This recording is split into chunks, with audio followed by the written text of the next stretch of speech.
Welcome back नाज़रीन। हम बातचीत कर रहे हैं पाकिस्तान के माशी सियासी मामलात के हवाले से। ब्रेक से पहले मंदुखिल साहब, आप कह रहे थे कि जो कल होना है वो आज ही हो जाए, तो क्या आप ये समझें कि पीपल्स पार्टी इस सिलसिले में फैसला कुन हद तक पहुँच चुकी है कि अगर तहफ़्फ़ुज़ात ख़त्म ना हुए तो आप बजट पास करने के लिए वोट नहीं देंगे और हुकूमत गिर सकती है? देखिए, मैं आपको दो तीन चीजें पिछली हुकूमत की बता दूं। पीडीएम की हुकूमत की, वहां एक K4 मनसूबा बना था, एक K5 मनसूबा बना था। K4 मनसूबा जो 1992 से जो है ना वो अल्तवा का शिकार है। जितनी वफाकी हुकूमतें आई पीटीआई समेत वो फंड नहीं दे रही है। दूसरा मनसूबा बना था कराची के लिए K5 मनसूबा, जहां मेरे शहबाज शरीफ साहब काल का यानी NA 242 पड़ता है। वो मनसूबे के लिए आखिरी टाइम पे मना कर दिया कि फंड नहीं है। आज अल्हम्दुलिल्लाह सिंध हुकूमत ने उसके लिए 12 अरब 72 करोड़ रुपए रख दिए है हब डैम से नहर निकालने के लिए, वहां से एक एक्स्ट्रा ला के। उसके अलावा जो 21 लाख मकान बिलावल भुट्टो साहब, जहां सिंध का 90% सिंध पानी में डूब चुका था सैलाब की वजह से, उसके लिए जो फंड थे उसमें भी टाल मटोल बड़ा इधर उधर से हम करके गुजारा कर रहे हैं, बना रहे हैं। तो अब मुझे बात बताओ, फिर उसके अलावा मजीद जो तरक्याती स्कीमें हैं उसके लिए, और फिर सबसे बड़ा मसला कराची में यहाँ पे पानी का है। जब आप इन चीजों के लिए पैसे नहीं दे रहे हो तो आप मुझे बताओ तो फिर कैसे सपोर्ट करेंगे आप? यानी मैंने K5 मनसूबा आज सिंध गवर्नमेंट को खुद अनाउंस करना पड़ा सूबाई हुकूमत के ताउन से, पिछले हुकूमत का वादा था उनका। और K4 मनसूबा के लिए पिछले मरतबा 17 अरब दिए, जो आधे से ज्यादा तनख्वाह में चलेगी। अगर वफाकी हुकूमत ऐसी करेगी तो आप मुझे बता दो। मैंने वही बात कर रहा है कि जो आखिरी साल खराब होना था, मामला तो आज ही सही, ताकि कम से कम एक दूसरे के नहीं। अगर आपको पंजाब में जरूरत नहीं है तो वहां पे लिफ्ट नहीं करा रहे हो, जहां मरकज में आपको जरूरत है वहां आप रोज ऑफर करते हो काबीना में आ जाओ भाई, आप चला लो ना, आप चला लो ना। आप क्यों नहीं चला रहे? हमने कौन सा रुकावट डाला है ना, आप करो। लेकिन कम से कम जब हम आपको सपोर्ट करें, आप हमसे मशवरा तो करो। खासकर बजट के तौर पे हम भी आवाम के नुमाइंदे मुंतखब होते हैं, हमारे भी MNA आए हुए हैं, तो वो भी जवाबदेह हैं। तो आप हमें, तो हमारे पास 2 सूबाई हुकूमत है, आप 2 सूबाई हुकूमत के लिए क्या फंड दे रहे हो? आप हमारे MNA के लिए क्या दे रहे हो? आप जो मेगा प्रोजेक्ट है उसके लिए क्या कर रहे हो? पंजाब में तो आप बड़े बड़े प्रोजेक्ट अनाउंस कर रहे हैं, सिंध के लिए आपने क्या अनाउंस किए? कुछ भी नहीं है। तो जब कुछ नहीं है और कोई मशावरत भी नहीं है, और फिर जाके असम्बली के इजलास से 5 मिनट पहले चलो भाई अंदर चलो, ऐसे तो नहीं चलेंगे। जी, ऐसे नहीं चलेगा। जरा यही शिकायत जो है KP के अंदर भी है बुखारी साहब, ये सूबों की हमेशा से शिकायत रही हैं, इस पर भी ज़रूर कुछ कमेंट्स कीजिएगा। और दूसरा सबसे अहम मामला जो है कि हम चाह रहे हैं कि हमारे पास को अगर 8-10 मिनट है तो ये हम डिस्कस करें कि जो अदलिया के अंदर मुदाखलत है, chief justice Lahore high court ने आज भी जो खिताब किया, और फिर सरगोदा के जज का ख़त, मियाँ वाली से जो चीज़ें सामने आई, बहावलपुर से जो चीज़ें सामने आ रही है, बड़ी तशवीशनाक सूरत हाल है। तो ये कैसे ठीक हो सकती है? देखिए सर, आपके 2 क्वेश्चन हैं, इनके मैं 1 बाय 1 जवाब दे देता हूँ। नंबर 1 ये कि जी जो आपने KP गवर्नमेंट की बात की और उसका कंपैरिजन आपने बलूचिस्तान या सिंध गवर्नमेंट से किया। देखें, सिंध या बलूचिस्तान गवर्नमेंट का KP गवर्नमेंट के साथ कोई मुआवजा नहीं है, बिकॉज के हम तो पोजीशन में बैठे हुए हैं, और जो पीपल्स पार्टी है, people's party is a alliance. ठीक है, क्या उन्होंने वज़ीर-ए-आज़म को वोट नहीं दी? क्या उन्होंने स्पीकर को वोट नहीं दी? क्या वो चेयरमैन नहीं बन के बैठे हुए? क्या वो सदर पाकिस्तान नहीं बैठे हुए? इनको नून वालों ने वोट नहीं दी? मैं उस टॉपिक पे, उस चीज़ पे जाता ही नहीं हूँ कि आया वो लेजिटिमेट MNAs थे या नहीं। क्या जो ख़वातीन जिनकी सीटें आज भी अंडर क्वेश्चन है, रिजर्व सीट्स जो सुप्रीम कोर्ट में पेंडिंग पड़ा हुआ, उनकी भी 77 के करीब सीट्स बनती हैं सारी थ्रू आउट, सारे वो इनको मिली ही नहीं मिली। सो इसको अपनी लैंग्वेज में हम बड़े आसान लफ्ज़ों में कहें, ये तो नूरा कुश्ती है किस्म की। आपको जो इश्यूज़ हैं आप खुद बैठे हुए हैं, आप रिजॉल्व करने वाले हैं, आप हर मीटिंग के अंदर बीच में होते हैं। So on the other side जब KP के साथ मैं लेकर आऊँगा तो KP का तो ऐसा कोई इशू नहीं है। हम तो उस टाइम जाते हैं जिस मीटिंग में हमें बैठना लाजमी होता है, और एक एजेंडे पे जाते हैं, सिंपल एक एजेंडा कि KP को, उनके लोगों को उनका राइट दें आप।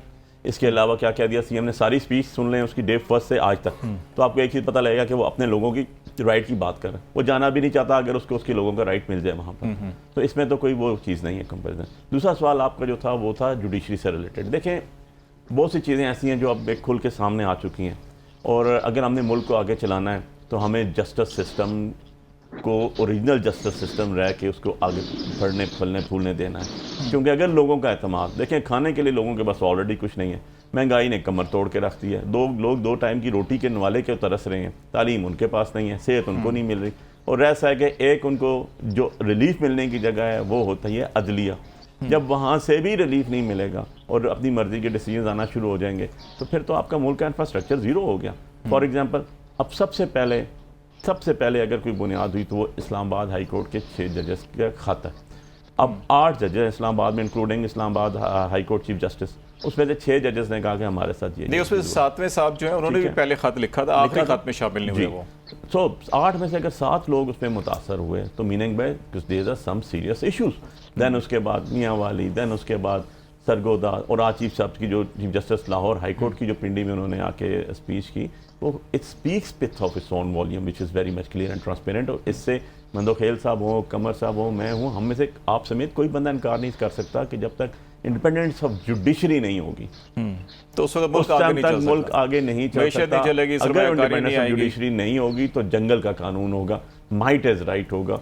आपको पता है कि एज फॉर एज अगर मैं ये दुनियावी चीज़ से हट के रिलीजियस चीज़ पे भी चला जाता हूँ तो इस्लाम के अंदर भी काज़ी क़यूद का बहुत बड़ा रुतबा था, उसके सामने खुलफा भी पेश होते थे, उसके सामने बादशाह भी पेश होते थे। वो होना चाहिए। आपने एक जब तक अदलो इंसाफ का मियार, वो जो तराजू है वो बराबर नहीं होगा, चीज़ें आगे नहीं बढ़ेंगी। इख्तलाफ हो सकता है, फैसलों पे इख्तलाफात हो सकते हैं, आपको अपॉइंटमेंट्स पे इख्तलाफ हो सकता है, क्राइटेरियाज पे हो सकता है, लेकिन जब एक जज फैसला कर रहा होता है उसके फैसले को ज़बरदस्ती करवाने में और उसकी वो नहीं होना चाहिए। कमर साहब, ये जो सबसे बड़ा चैलेंज आपके लिए, एक तो सियासी भी है, दूसरा ये ज़रूर है कि एक तरफ आपकी पूरी गवर्नमेंट कोशिश कर रही हो कि इन्वेस्टमेंट दुनिया भर से लेकर आए, दूसरी तरफ आपकी इस्लामाबाद की पूरी हाई कोर्ट और पंजाब सबसे बड़ा सूफा है, और अगर वहाँ के सरबराह ये कह रहे हैं कि जनाब अभी भी ये धमकियाँ दी जा रही हैं, खतूत लिखे जा रहे हैं, इंसाफ नहीं करने दिया जा रहा, तो दुनिया कैसे आएगी पाकिस्तान में? देखिए, मैंने आज वाला तो बयान नहीं सुना, लेकिन स्टार्टिंग फ्रॉम शौकत सिद्दीकी साहब के उस बयान से जो उन्होंने पिंडी में ही बार काउंसिल, ये उससे पहले मतलब बहुत पुरानी रवायत है हमारे यहाँ, ये चल रही है कि इसको कैसे रुकना चाहिए। सवाल यह है कि इंडिपेंडेंस ऑफ जुडिशरी पे तो किसी को कोई इख्तलाफ नहीं है, लेकिन क्वेश्चन ये है कि वो इंडिपेंडेंस ऑफ जुडिशरी किस एंगल से होगी, वेदर, और उस इंडिपेंडेंस ऑफ जुडिशरी का मतलब क्या है। अगर वो एक मखसूस एंगल से किसी जगह पे रुकावट आ रही है और दूसरे एंगल से नहीं आ रही, तो उसमें तो मेरा और बुखारी साहब का बिल्कुल इख्तलाफ हो सकता है और वो होगा। लेकिन अगर वो जो किताबी बात है, जो कि आइडियलिज्म, जो कि यूटोपियन स्टेट ऑफ अफेयर्स होता है जिसमें कि इंडिपेंडेंस ऑफ जुडिशरी होनी चाहिए, तो वो होगी।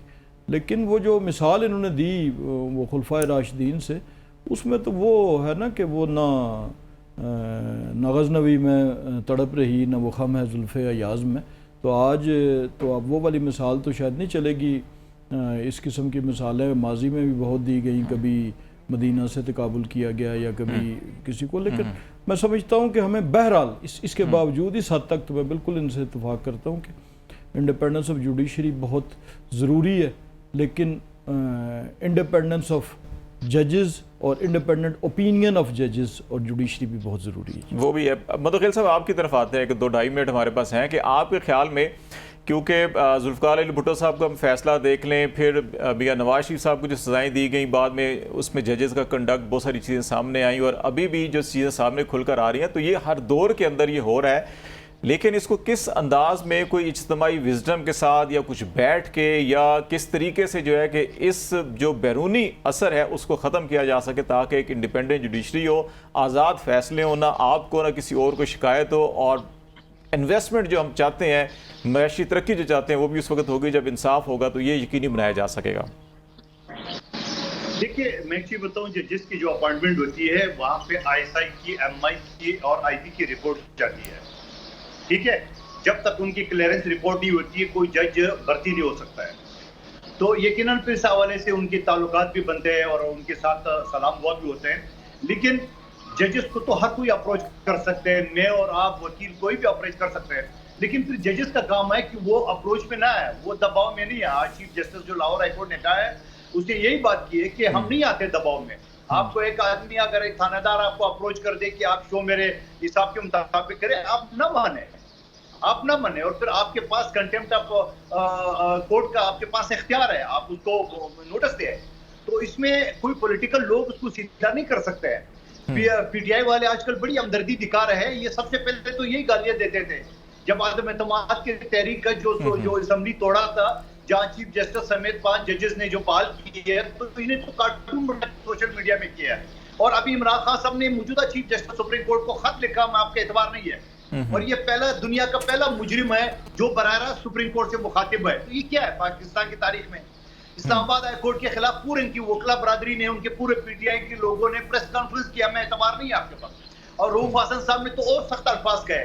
तो कहने का मतलब है कि एक तरफ आप खुद प्रेशर मिला रहे हो, दूसरे तरफ हमदर्दी जता रहे हो कि भाई आज जज का इख्तियार है, उनको मैं और आप कोई भी तरफ खान उनको अप्रोच कर ले, वो न माने बात, ज्यादा दबाव डाले तो तूने अदालत को नोटिस दे, खत्म बात। ये चले साहब, बहुत शुक्रिया मधु खेल साहब। वक्त खत्म हो रहा है कि पार्टीज़ को खुद भी और अदलिया को खुद भी अपने इख्तियारात इस्तेमाल करने चाहिए। बहुत शुक्रिया आपका अली बुखारी साहब, आपका भी, और कमरुल इस्लाम साहब बहुत शुक्रिया आपका भी। नाज़रीन आज तक के लिए इतना ही। खालिद शबील को इजाज़त दीजिए, अल्लाह हाफिज़।